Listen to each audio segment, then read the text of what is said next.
Go. Wait, first project mo ba or may nagawa ka na dun sa una pang... Unang Short film ng Pure Gold, kasali ka, di ba? And now, eto naman. Nag-lead ka for one of the projects na under ng Pecha de Peligro.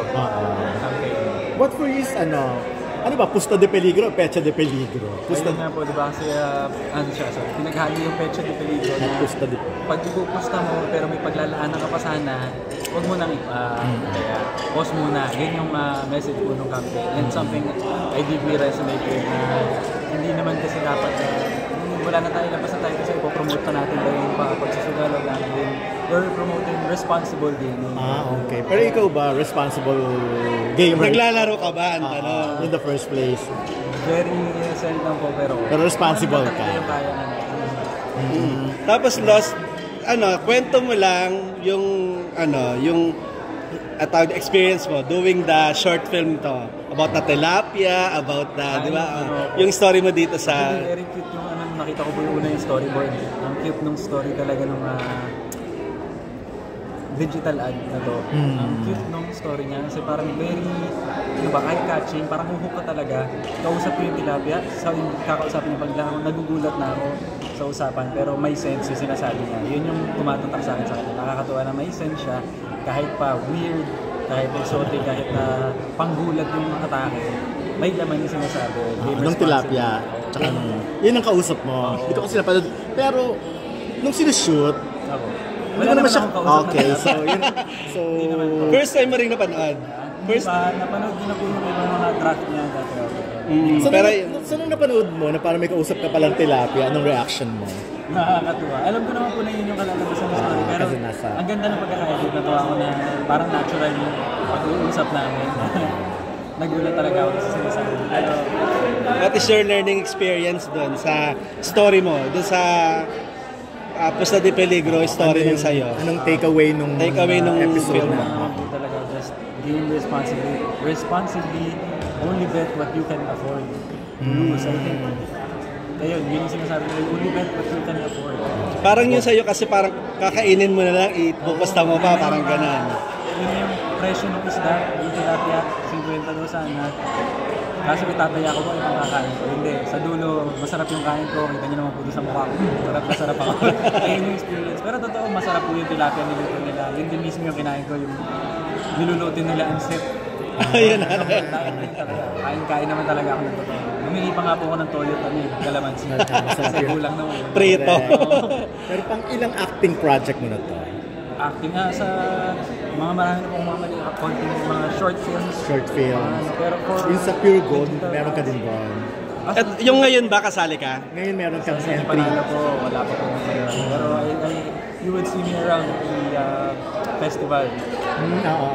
Pero ano na yung nagawa mo? Na project? Acting project?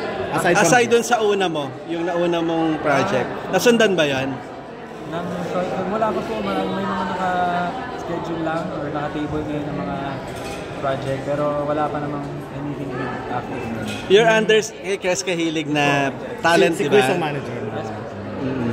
Pero dati mo nang gusto na mag-artista talaga, umarte. Matagal ko na po. Layo na po yung inamot sa usapan natin. Pero matagal na siguro nung simula siya ng bata ako. Tapos nawala for a while. For a really, really long while nawala hanggang sa bumalik lang po siya nung college. Nawala ulit kasi nag-pandemic. Akala ko wala na. Doon lang ako sa practical kung anong gusto ko. Tapos after po nung last year ko na sa college, saka ako lang napag-decision na bumalik. Pero pala talaga. So ngayon seryoso na? Yes po. Okay. Wala ka na ibang career? Wala po. Ito acting na talaga. Kasi paghati yung attention, mas mahirap eh. As a new actor, sino ba yung mga gusto mong mga makatrabaho soon? If given a chance. Kung may chance ka to choose. Matulad dun dati, may tanong sa akin yung ano nila, celebrity na ano. Sinong celebrity? Alam mo, ilo-launch ka bilang actor, di ba? Sa Digiplus, Papa P. Papa P. Hindi, why not? Oo. Catherine, of course, everybody's favorite. Everyone asks me. Galing lang kasi growing up, nakita ko naman siya. Parang sabi ka, bata din.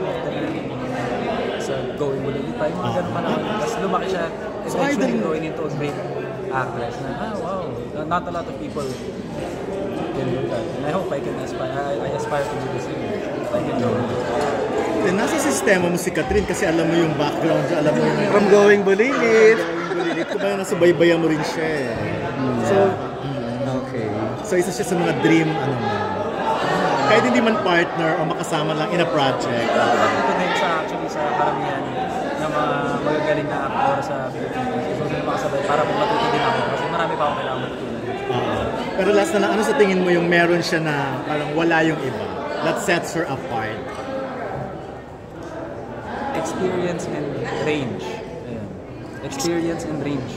Malawak po yung mga kaya niya rin at saka taon-taon na talaga. Experience building up that range. Thank you. Thank you.